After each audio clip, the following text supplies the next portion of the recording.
WNYC Studios is supported by Odoo. When you buy business software from lots of vendors, the costs add up and it gets complicated and confusing. Odoo solves this. It's a single company that sells a suite of enterprise apps that handles everything from accounting to inventory to sales.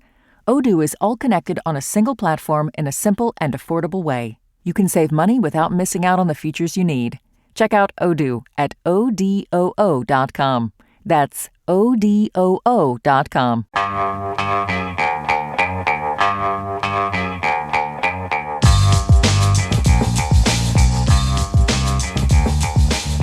It's the Brian Lehrer Show on WNYC. Good morning, everyone. It's day 7 of the Mayor Mamdani era, right? We've been discussing his early moves daily on the show so far. We'll do that again today as he completes his first week.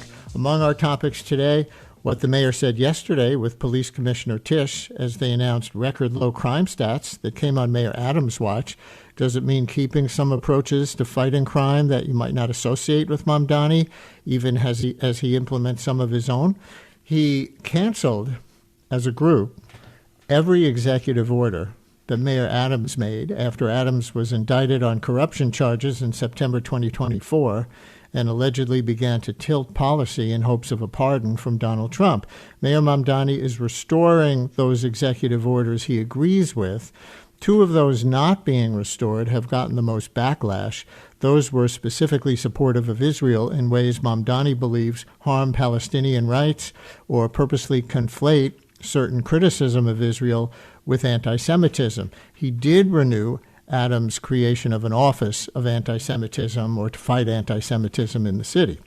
The mayor changed a top position from deputy mayor for economic development to deputy mayor for economic justice. WNYC's Elizabeth Kim asked the mayor about the difference. She will join us with a clip of his response and discuss Mamdani's campaign promise to appoint a mom and pop czar to support small businesses in the city, even as he cracks down on businesses acting in bad faith against workers and consumers.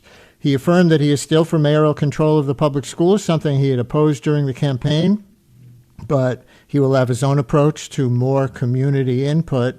And what happens locally after the mayor called President Trump to object to the military action in Venezuela, and after the acting city health commissioner yesterday rejected Trump's reduced childhood vaccine recommendations? We'll get to as much of that as we can now with WNYC and Gothamist political reporters Brigid Bergin and Elizabeth Kim. Hi, Brigid. Hi, Liz. This is January 7th, so probably the last time I will say Happy New Year, but Happy New Year, and thanks for coming on the show again in 2026. Thanks, Brian. Happy New Year. Happy New Year, Brian. And listeners, your questions or comments about the Mamdani era on day 7, 212-433, WNYC, call or text 212-433-9692. Liz, let's start with renaming a top job from Deputy Mayor for Economic Development to Deputy Mayor for Economic Justice. Does it seem like more than a symbolic name change? Well, I'll be honest. In the beginning, when he rolled out this appointment, I didn't think that it precluded him naming a deputy mayor for economic development. I had even heard certain candidates who were in the running for that job. But then what happens is, after his inauguration, he comes out with an executive order and he basically says, these are the 5 deputy mayors that I'm sticking with. And I look at it and I notice, that's kind of interesting. He's not going to name a deputy mayor for economic development. And it's interesting because, I've spoken to a lot of city government veterans, and they have told me that going back until at least the Koch administration, there has been a deputy mayor for economic development. Like there has been that word attached to a deputy mayor. For example, I'll give you an example. It's not always just strictly the deputy mayor for economic development, but like, for instance, under de Blasio, he had Alicia Glenn as his deputy mayor for housing and economic development. So this was interesting, and I really wanted to know why he decided not to have that particular naming, and I think it is more than symbolic. I think that has traditionally been something that mayors have wanted to do, which is foster a conversation and foster a relationship with the city's business community, because at the end of the day, they are employers that contribute to job growth and also tax revenue. So here's an exchange between Liz and the mayor. You don't have a deputy mayor for economic development. I was wondering if you can explain your thinking on that, and how do you balance regulating bad actors in the business community while encouraging the good employers to invest and grow in the city? Who is their point person in their administration if they have questions? Their point person will continue to be our Deputy Mayor for Economic Justice, Julie Su. We, as an administration, are focused on not only generating prosperity and continue to do so here in our city, but also in ensuring that prosperity reaches the lives of each and every New Yorker who calls the city home. And I am excited by this action, not just for what it does to protect consumers and workers, but also, frankly, businesses that are law-abiding. We see so many businesses who are following the regulations as they are, and then they look at someone across the street who's violating them, and then they ask themselves, what am I doing? Why am I the chump at the end of the day? And what this does is actually show that is the correct way to approach business in New York City. That is the kind of business that deserves our support. This is the business that has to get into compliance. This is not about punishment. It's about compliance. We want people to follow the law as it is so that New Yorkers can thrive in this city. Mayor Mamdani answering Liz Kim's question about why no deputy mayor for economic development. Listeners, if you own a small business or any business, how do you hear that answer? How do you see, let's say, Mayors de Blasio and Adams as having been different in terms of economics? And what do you expect in good or bad or mixed from Mayor Mamdani with respect to your business and its success or potential success? And what can he do that you would like to see? 212-433 WNYC, call or text 212-433-9692.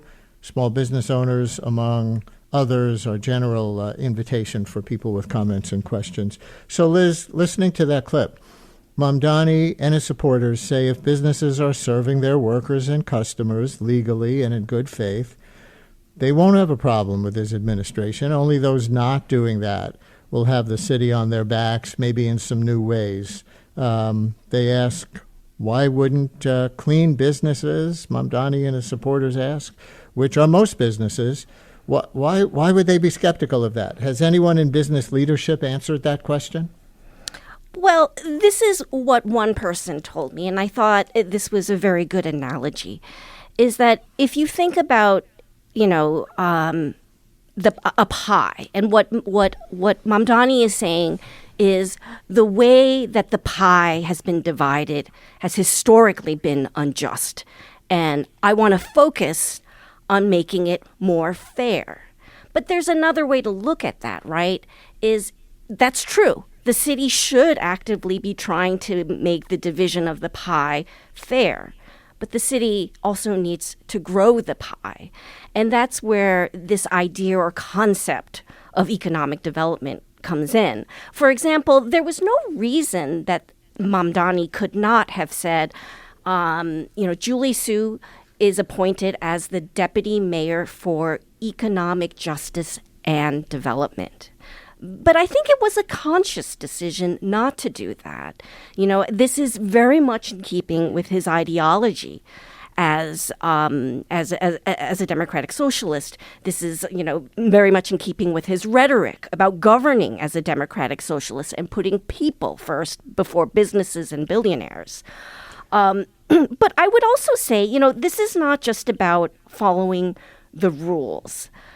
And I think the risk of this, and this is when I'm talking to people in the business community, people like Kathy Wild, is that she worries that this comes off as being a little bit antagonistic. And for her, the concern, and she told me that she has told the mayor that she just wants him to make sure that he has an open door to businesses, that they have a way to talk to him about their views. And I'm sure they have plenty of views, like, in terms of why they think, traditionally they'll always say that it's too expensive to do business in this city. One example I thought of last night was with Eric Adams. He came into office very much trying to put out the welcome mat for businesses. He felt like he was going to try to make a real shift from Bill de Blasio, whom some people viewed as anti-business.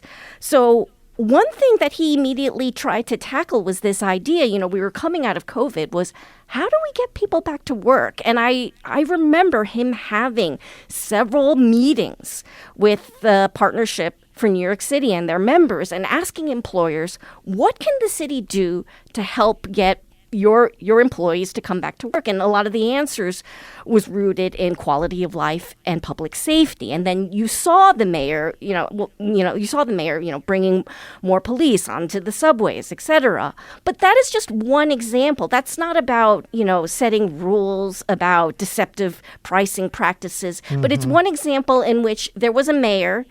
He regularly met with the business community. They had a line to him. They had a line to his deputy mayor for economic development, who was Maria Torres Springer, by the way, who is also advising Mamdani on his transition.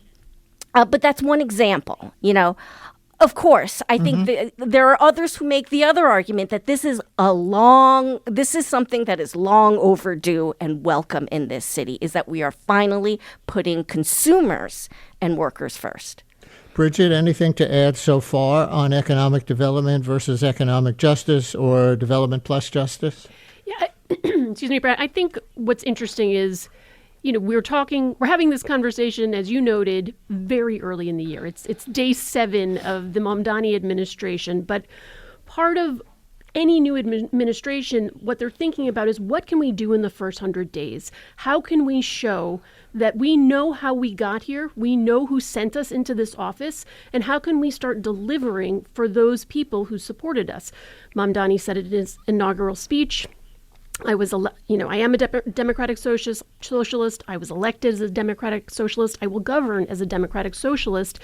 And so I think he had been hinting and showing us in the transition that he was going to use the tools of city government to take some swift action in ways that he knew he could. So using these executive orders, this particular moment that the piece of tape we just listened to was at a press conference talking about junk fees and how the Mamdani administration wants to empower its Department of Consumer and Worker Protections to go after companies that they think are, making it too hard to quit the gym, or assigning fees to certain products and services and tickets that are making it harder to live in New York City. And there was a very stark warning from this commissioner, Samuel Levine, who, is worth noting, worked for Lina Khan at the FTC before joining the Mamdani administration, that, don't make us subpoena you. Be a good actor. Cut these junk fees before we have to come after you. But I think the Mamdani administration is trying to send some messages, particularly to the bad actors, however they define them, that this administration is taking a different approach. And I think that message doubles for the people who supported him, that we've heard you. We are making, some of our initial efforts in these first 100 days focused on what we can deliver to make this a more affordable city. And Brigid, I want to put his approach to economic development and economic justice in perhaps an even larger frame. Here's a clip from Mamdani's inaugural address that actually is not one of those that's gotten the most attention, but it's one of those that stood out to me. And I think it was a candid statement of how he sees the stakes for New York and beyond and is taking them on. What we achieve together will reach across the 5 boroughs, and it will resonate far beyond. There are many who will be watching. They want to know if the left can govern. They want to know if the struggles that afflict them can be solved. They want to know if it is right to hope again. There are many who'll be watching. They want to know if the left can govern. That was the middle of that clip. So do you find him in general combining his beliefs about democratic socialist economics with a pragmatic determination to have New Yorkers broadly experience his policies as a success? Because he knows, as somebody who, of course, is interested in running New York City, but had a global interest in seeing an improvement of quality of life for people around the country, maybe even around the world through democratic socialism. He knows whether this spreads or not is going to be determined to some degree on whether he gets results. Absolutely. I mean, I think, Brian, it's so interesting to hear that clip and think about the context of it. So here you have an inauguration where, the two leaders of the national progressive movement are holding up Mamdani as the new face of their movement. Bernie Sanders is swearing him in. Alexandria Ocasio-Cortez is giving the introductory remarks. And here is Zohran Mamdani, mayor of New York City, in a leadership position in the largest city in the nation to essentially prove that what they have been advocating for can actually deliver for people. But at the same time, who else has Mamdani's ear? There are people like Dean Foulahan, who has been working in Albany and working in City Hall for decades. He knows the reality of politics and the reality of policy and what it takes to actually get things done. And one of the things that ultimately, I think a lot of people know, we've seen it in prior administrations, services have to be delivered. And so I was talking with Esther Fuchs at Columbia University at the School of International and Public Affairs. And, one of the things she said to me that she was really struck by was she thought that there was a real maturity in some of his early appointments. And one of the examples she held up was that he didn't suddenly introduce a new sanitation commissioner. And why wouldn't he do that? Because it's the middle of the winter and you need the streets to be plowed.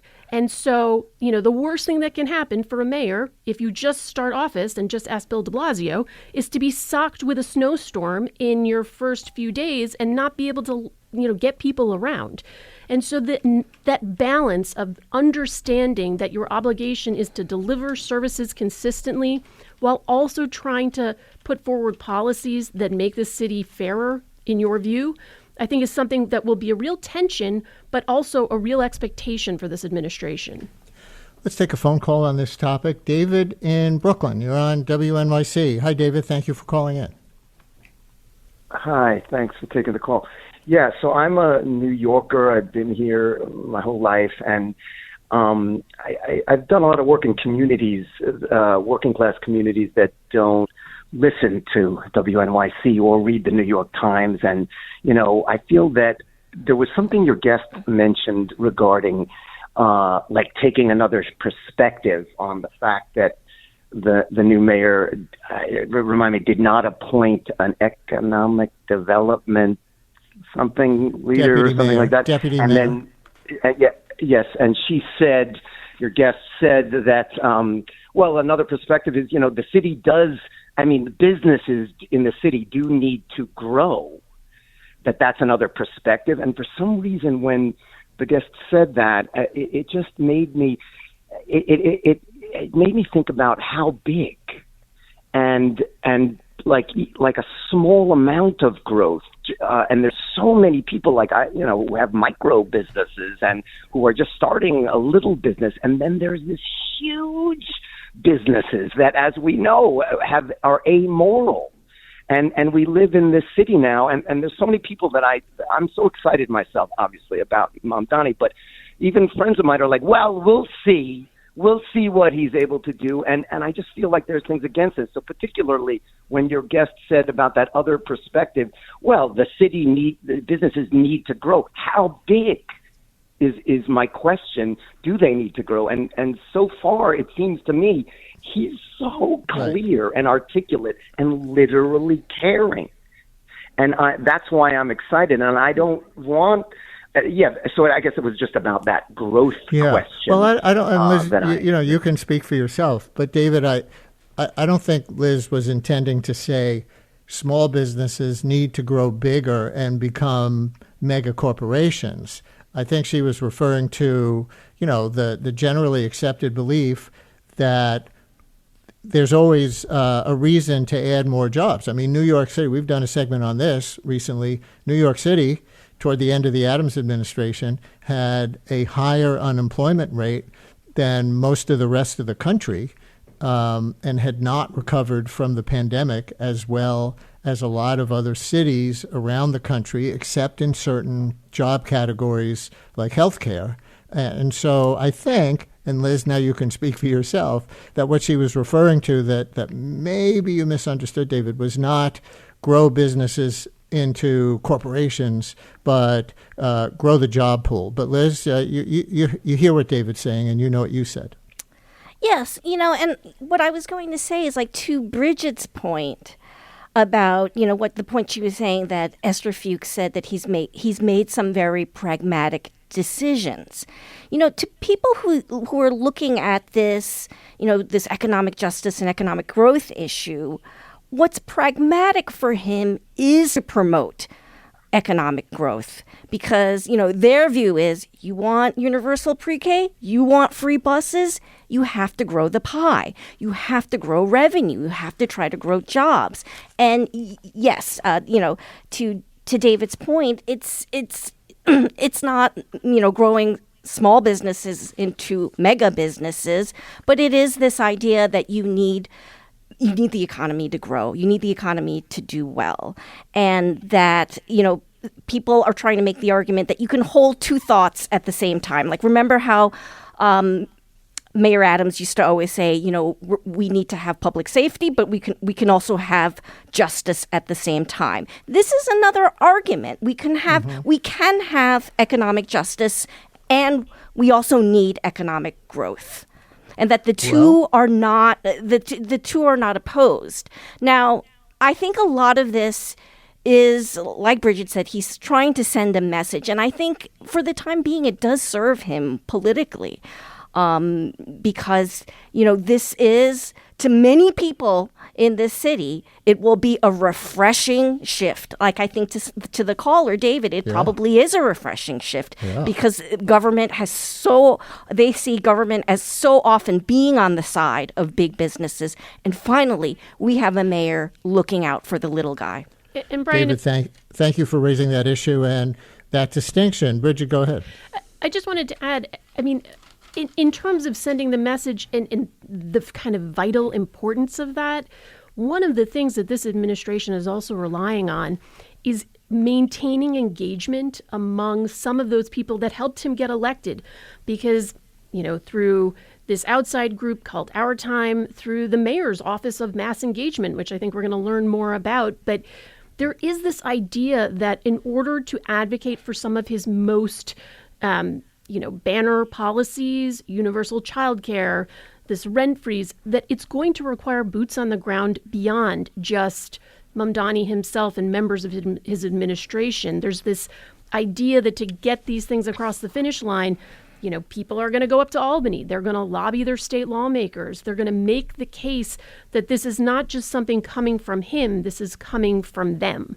Yes. One more thing on this. And then, Brigid, you mentioned public safety. We're going to go on to some Mamdani and Jessica Tisch news on that. But Liz, as a candidate, Mamdani said he would appoint a mom and pop czar to help support small businesses.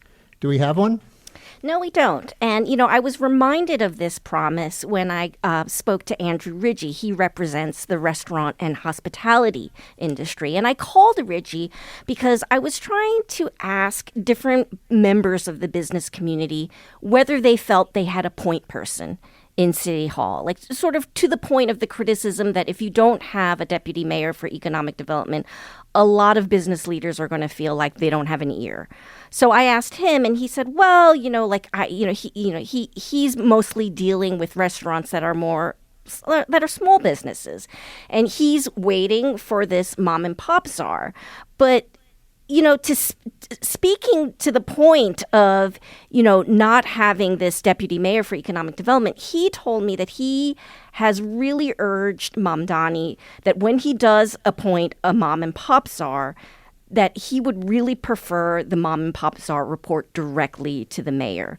Because I think there is some concern that the deputy mayor for economic justice is going to be sort of, that all of right now, the way it's currently structured, the head of the Economic Development Commission is going to report to the Deputy Mayor for Economic Justice. The Small Business Services Commissioner is also going to report to the Deputy Mayor for Economic Justice. I think there's a little bit of concern about how that role, because it's new, how it's going to work and what its focus is going to be. So I think it's very telling that, to have someone like Brigid just out of the gate saying, let's have that, I need someone who I can talk to, and I want that person to report directly to Mamdani. All right. Public safety. And if you're just joining us, Brian Lara on WNYC with our political reporters, Elizabeth Kim and Brigid Bergin on day 7 of the Mamdani administration, as he does a lot in week 1. On public safety, there was maybe the unexpected spectacle of Police Commissioner Tisch, held over from Mayor Adams, of course, with Governor Hochul and the mayor, as the commissioner announced big drops in crime, including record low shootings and record low murders that occurred last year on Adams' watch. We see the headlines and we hear the pundits talk about crime being out of control in our city. These numbers tell a very different story. So Mayor Mamdani was asked at this news conference if Adams' policing policies, which Mamdani campaigned as critical of in various ways, were working based on those numbers. I think these numbers showcase a police commissioner, an executive team, and a department that are delivering for New Yorkers. And also, as the commissioner has said, as well as the governor has said, we cannot rest on these results. We have to build on these results. And I appreciate the commissioner and I's shared focus on doing so, and the fact that the creation of the Department of Community Safety is one that will also help to alleviate some of the immense, ever-growing burdens we are putting on this department. So, Brigid, pretty interesting. He, of course, as we've known through the campaign, is no longer the defund the police mayor.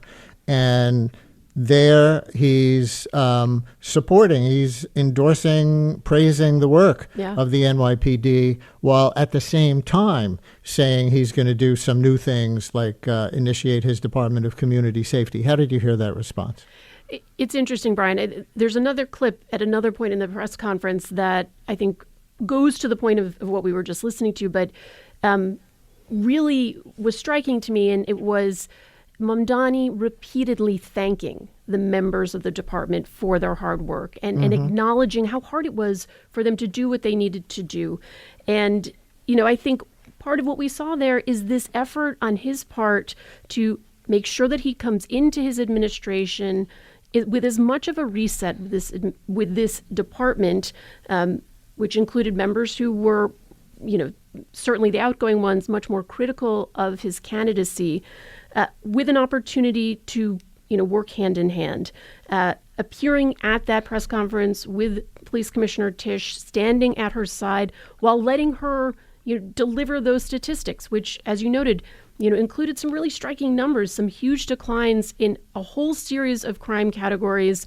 The safest city in history, it's very striking. The safest year on subways since 2009. I mean, these are statistics that I'm sure Mayor Adams is feeling a certain way about. But it's a good thing for Mamdani to be starting with, at the same time, to be noting what he wants to do. And this idea of this new Department of Community Safety, there is already city council legislation that's been introduced to establish this department. And so, he's not backing away from that, but he continues to stress that this will allow members of the NYPD to focus on the serious crimes that they signed up to fight. And that is very important to, his ability to deliver for all New Yorkers. I think that there were moments that we'll, come back to in future briefings. This was the first crime stat briefing. One happens every month. Commissioner Tisch made the point that this was being done through their deliberate data-driven strategy. She did get a question about the gang database, which is something that has been more controversial in the past. And she kind of pivoted around it, talked about how it was useful, but it never was a question that ended up going directly to Mamdani. I think that'll be that'll be interesting to watch.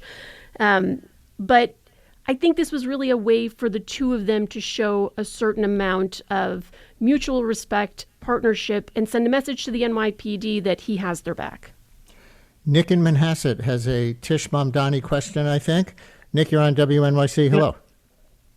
Yes, I've heard conflicting reports. Does Jessica Tish report directly to Mamdani, or does she report to his first deputy instead? And what about the security for synagogues? I heard that he rescinded the order to have more police security outside of synagogues to protect against acts of anti-Semitic vandalism. Nick, thank you. We'll take on each of those. Brigid, on the reporting structure, she addressed it in the news conference yesterday. I saw it. She said, I report directly to Mayor Mamdani, right? That's right, quite explicitly. That's something that I think that there was some confusion. Under Mayor Adams, there was a deputy mayor of public safety, and I think there are some operational issues that the police commissioner will work with on the first deputy mayor. But ultimately, the police commissioner reports to the mayor. And as you said, Brian, Commissioner Tish made that very clear yesterday during the press conference before anyone could even ask that she reports directly to the mayor. So there is no question there. And can you answer his question about police protection around synagogues? Well, I can answer the question in so much as we know that the Mamdani administration did rescind several executive orders, two of which were related and then were executive orders that had been signed by the previous administration starting from the date when Mayor Adams had been indicted. That batch of executive orders did include two that were that were signed relatively late in Mayor Adams's term, that related to the definition of anti-Semitism that the city adopted, and there was another one related to anti-Semitism. Relating to Israel. Actually, after a break, we're going to talk about those in some more detail.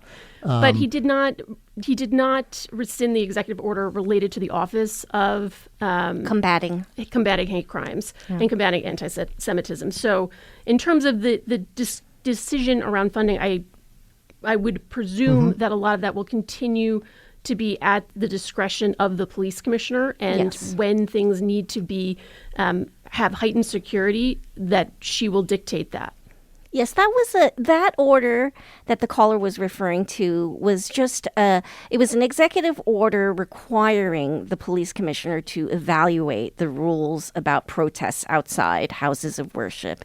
And, this came after there were protests at a synagogue in Manhattan in which the protesters were protesting an organization that leased space or was holding some kind of event that tries to assist and give information to Jewish New Yorkers who might want to relocate to Israel, including some contested areas in Israel, like the West Bank, and that's what they were protesting. But in the course of that protest, there was some ugly rhetoric that was used, and a lot of the people who were trying to go to synagogue felt that they were being harassed. So that became a story, and then as a result of that, that's why Adams came out with that EO.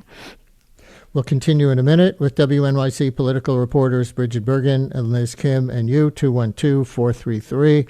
WNYC, call or text. We'll get more into the rescission of those two Israel-related and other executive orders from Adams right after this.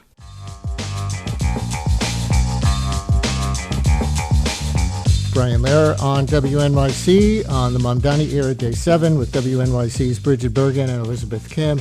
Liz, on Day 1, let's go over this a little bit for people who haven't followed the TikTok of this. On Day 1, Mayor Mamdani canceled as a group every executive order that Mayor Adams made after Adams was indicted on corruption charges in September 2024 and allegedly began to tilt policy in hopes of a pardon from Donald Trump. Mayor Mamdani is restoring those executive orders he agrees with.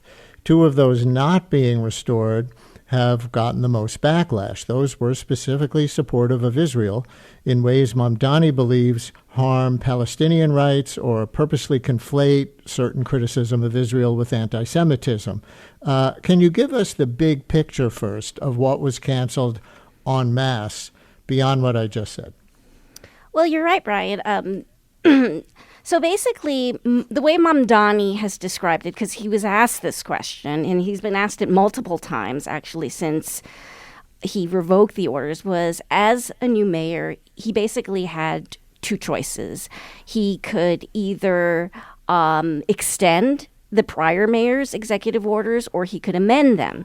He said what he elected to do was he elected to basically set up a kind of demarcation line that you talked about, which was the date in which Eric Adams was indicted, because he sees that as the line in which the public could no longer trust the mayor, in which they felt that the mayor was compromised and every decision he made was somehow tainted or, like I said, compromised in some way. So that is how he has chosen to frame it. Of course, because Mamdani has been, not just critical, but this has been part of his identity as an anti-Israel activist. There's a lot of attention. Anything he does with relation to Israel, with relation to anti-Semitism, is going to get a lot of heightened scrutiny. So, of course, he was asked about what about these orders involving, the mayor, Mayor Adams, in December, early December, had one of his executive orders was that he prohibited mayoral appointees and agency staff from boycotting and divesting from Israel, essentially meaning that in things such as contracting, that they could not decide not to withhold a contract from a company because of its ties to Israel and the military or things like that. In many ways, it was very much, I think, symbolic. I don't know that there are agencies that are faced with these decisions, that have these decisions coming on their desks every day and that are somehow using a BDS rubric to decide them, But it was something that the mayor was doing, and we should recognize the context of these executive orders. I mean, these executive orders were in concert with other policy decisions and other rhetoric that he was making at the time to undermine Mamdani, knowing that Mamdani was coming in, knowing that Mamdani would have to face this decision of whether or not to continue his orders, and knowing that Mamdani was going to get a lot of heat for undoing them.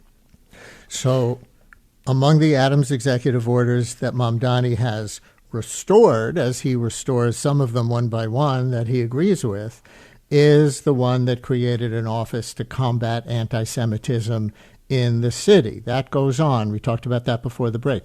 The two Israel-focused ones, just to explain this further, folks, if you haven't been following this, the two Israel-focused ones from Adams that he canceled were one that accepted a certain definition of anti-Semitism that Mamdani and others believe conflate certain criticisms of Israel with anti-Semitism. As the New York Times reports it, this includes defining as anti-Semitic saying Israel is racist. Zionism is racism is an opinion some people hold. Or comparing Israeli policy to the Nazis, as the Times cites that as an example from that definition. Israel, of course, has been accused of genocide, which would seem to compare it to the Nazis, accused of that by many, and the word is controversial. I always say that here when people use it, but the definition Adams had in place would seem to suggest that even having the debate is anti-Semitic. Now, the other Adams order that Mamdani revoked is the one that Liz just described, prohibiting city agencies from boycotting Israel. Mamdani has supported the boycott, divest, and sanction, or BDS movement. And I guess on that one, Liz, you said you didn't know if there was actually a history of any city agencies using a BDS gauge in order to approve city contracts or anything else. is there any reason to think that Mamdani is signaling to city agencies, yeah, let's do this? You know what I mean? Let's look at whether companies we're going to do business with are doing business with Israel or the Israeli military, and that's going to be something that we see, or does that one really just live in the realm of symbolism that, as you say, Adams was trying to invoke to force Mamdani into a position of doing something controversial? Well, Brian, that's a question that journalists, including yourself, have put to Mamdani. This, even I think, prior to the November election, you asked him whether his stance on BDS was going to shape local policy in any way, particularly with the way, the city contracts. And he didn't really answer it. I think one of the first tests and something... Right. What he said to me was he will run city policy consistent with international law. Yes, that's right, Brian. And I'm always confused when he uses that kind of term. I think he needs to elaborate exactly what he means by that. But I think the first test for him is going to be, what does he do with the Cornell Tech campus on Roosevelt Island? That is, it's an ongoing development. It's a education campus that is, I think it's maybe like phase one is complete, but it's ongoing, and it involves a partnership between Cornell and an Israeli university that has some kind of ties or relationship with the Israeli military. And as an assembly member, Mamdani was very critical about it, and he urged a boycott. Now, he's been asked repeatedly, during the campaign trail, well, what do you think about that? Because now he kind of owns that project. It's a very big development project as mayor. What does he do? And I think it will be a real test because, as with always with these things, they're bound to be ribbon cuttings. There might be, decisions that the city has to make in the course of the development. I don't know what kind of stance he chooses to take on it. And I don't know that he's given a clear answer either on how he feels about it as mayor. Well, I guess we'll see over time. Certainly there's nothing, I did not interpret his answer about international law as requiring BDS in any way. There's nothing in any interpretation of international law, as I understand it, or that the mayor subscribes to, that would require BDS in any particular way. But here's a clip from the mayor's news conference of reporter Jacob Kornblue from the Jewish newspaper The Forward asking about the timing, day one timing, of the rescission of all the executive orders from Adams. You say it wasn't intentional, that this was on day one? In the first executive order, you, as the new mayor of a city, have to sign a continuation of all prior executive orders or a revocation or an amendment of all of them. And so what we did was to sign an executive order that continued every executive order that predated the moment when our former mayor was indicted, a moment when many New Yorkers lost even more faith in New York City politics and the ability of city government to actually prioritize the needs of the public as opposed to the needs of the person. And what we will now do is showcase that new era to protect each and every New Yorker and to deliver for those same New Yorkers in a manner that they have not seen under prior administrations. So there's that. Before we run out of time, two big Trump stories this week are obviously Venezuela and the cancellation of universal recommendations for 7 of the 17 common childhood vaccines, or 6 of the 17 common childhood vaccines. Mamdani called Trump personally to object to the Venezuela military action. The acting New York City Health Commissioner, Dr. Michelle Morris, said yesterday the city will maintain its recommendation for all 17 childhood vaccines. Brigid, do you know if that affects availability or insurance coverage in the city? It's a really good question, Brian, and certainly as a mom, it's something that I'm interested in. But it's not something that I've dug into yet. I think my colleague Carolyn Lewis has been doing a lot of writing on that, and of course on this unfortunate flu epidemic.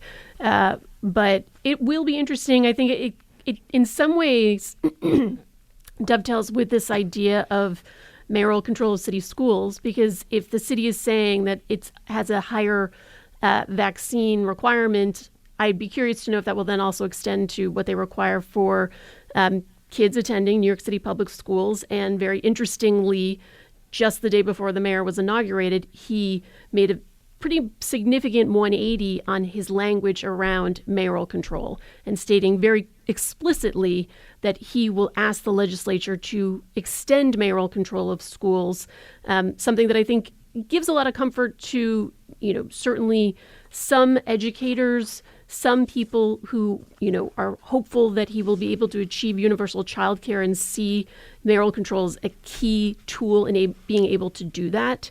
But going back to your original question, Brian, I think we'll have to get a little bit more information from our healthcare team about what it's going to mean about the availability of those vaccines going forward. All right, we're going to have to leave it there for today. And on Venezuela and New York City, we're going to have a Venezuelan American journalist for The Atlantic coming up later in the show, specifically on the local angle. What does the military action and the follow-up to it in Venezuela mean for New York, the Venezuelan community, and others here? That'll be coming up a little later. For now, we thank our political reporters, Brigid Bergin and Elizabeth Kim. Thank you both.